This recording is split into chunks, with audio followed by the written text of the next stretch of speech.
प्राचीन समय की बात है। महर्षि नारद भूमंडल में घूम रहे थे तो उन्हें वृकासुर नाम का राक्षस मिला। नारद को देखते ही उसने कहा, देवर्षि, आप अच्छे अवसर पर आए। मैं आपसे एक सलाह लेना चाहता हूँ। बताइए ब्रह्मा, विष्णु और महेश में कौन देवता ऐसा है जो शीघ्र और थोड़ी ही तपस्या में प्रसन्न हो जाता है। नारद ने सोचा कि यह असुर इस समय जैसा अपना जीवन बिता रहा है, आगे भी ऐसे ही बिता सकता है, पर लगता है अब यह त्रय देवों में किसी की विशेष आराधना कर वरदानी होना चाहता है। वर पाने के बाद इसकी आसुरी शक्ति बहुत ही प्रबल हो जाएगी। फिर यह ब्राह्मणों, ऋषियों तथा देवों को सताया करेगा।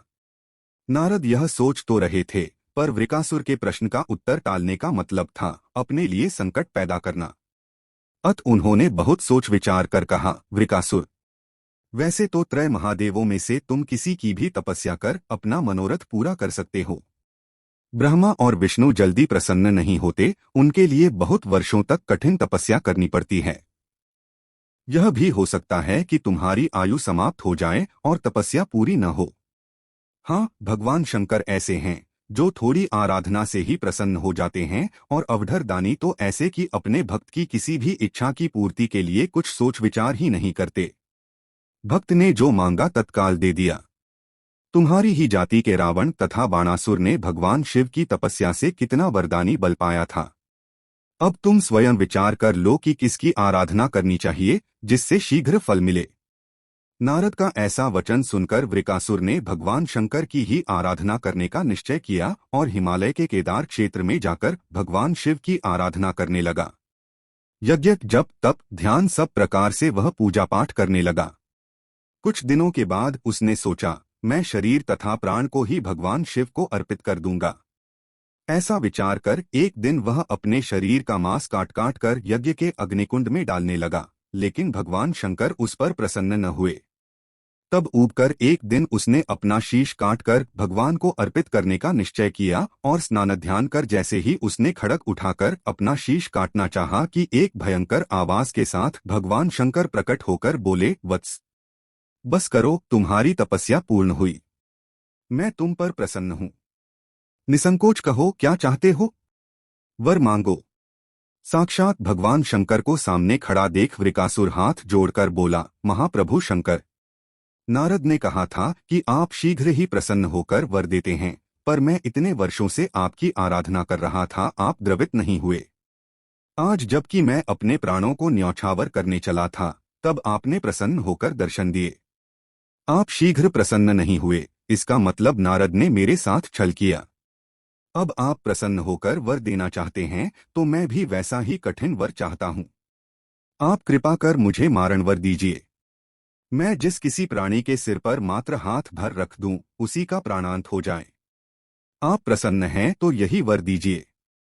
शंकर जी वृकासुर की यह आसुरी मांग सुनकर हतप्रभ हो गए, पर देवता का वचन था, पूरा करना था, अन्यथा मर्यादा नष्ट होती। बोले, वृकासुर, तुम्हारी तपस्या व्यर्थ नहीं जाएगी। तुमने बहुत कठिन वर की कामना से तपस्या की, इसलिए तुम्हें तपस्या भी कठिन करनी पड़ी। जाओ, जैसा वर चाहते हो वैसा ही मिलेगा। तुम्हारी मनोकामना पूर्ण होगी। भगवान शिव का आशीर्वाद पाते ही वृकासुर की आसुरी वृत्ति जागृत हो गई। कहने लगा, प्रभो, आपका यह वर सत्य है या नहीं, इसकी परीक्षा लेना चाहता हूँ, इसलिए पहले आपके सिर पर ही हाथ रखकर देखता हूँ कि इस वर में कितनी सत्यता है। असुर की ऐसी बात सुनकर भगवान शंकर अपने ही जाल में फंस गए। अब क्या करें? यह राक्षस न कुछ सुनेगा न मानेगा। ऐसा सोचकर ही भगवान शंकर भागे। शंकर को भागता देख उसका क्रोध बढ़ गया। वह पीछा करने लगा, नारद की तरह आपने भी मुझसे छल किया है। वरदान की परीक्षा से डरकर क्यों भाग रहे हैं?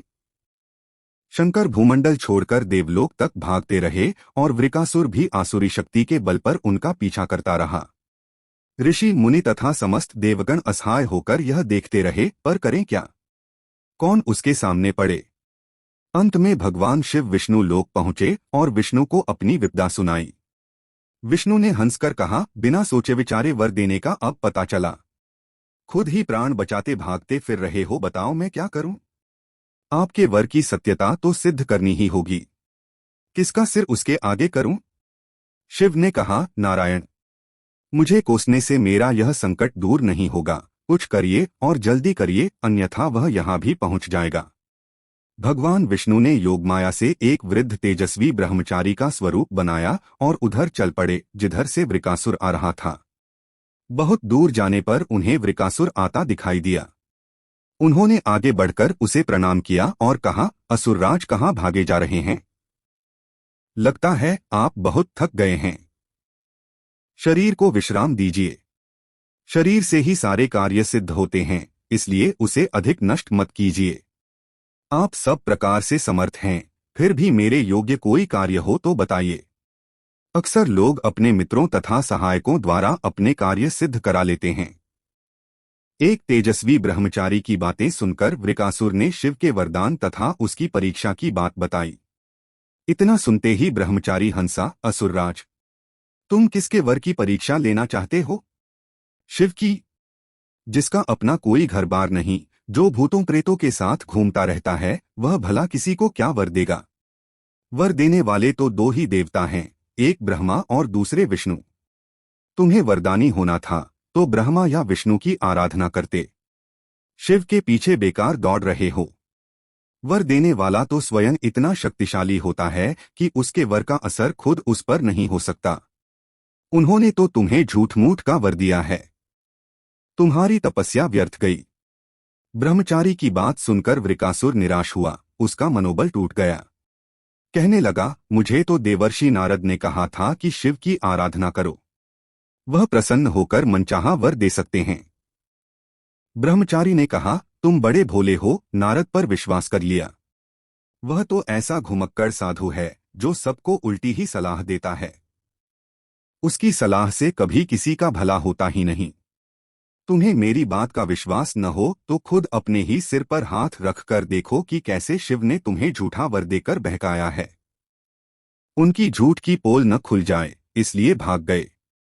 वृकासुर का मनोबल इतना टूट चुका था कि उसे उस ब्रह्मचारी की बात से विश्वास हो गया कि शिव ने भी उसके साथ छल किया, झूठा वर दिया है। उसका विवेक नष्ट हो गया। ऐसा सोचते हुए वर की सत्यता की परख करने के लिए उसने अपने ही सिर पर हाथ रख लिया। सिर पर हाथ रखते ही भयंकर अग्निपुंज प्रकट हुआ और वृकासुर उसमें भस्म होकर राख का ढेर बन गया। बिना सोचे विचारे किसी को कुछ देना और पाने वाले का कृतघ्न होकर दाता को ही संकट में डालने का ऐसा ही परिणाम होता है। कृतघ्नता के उन्माद में विवेक नष्ट हो जाता है और उपलब्धि ही मृत्यु का कारण बन जाती है।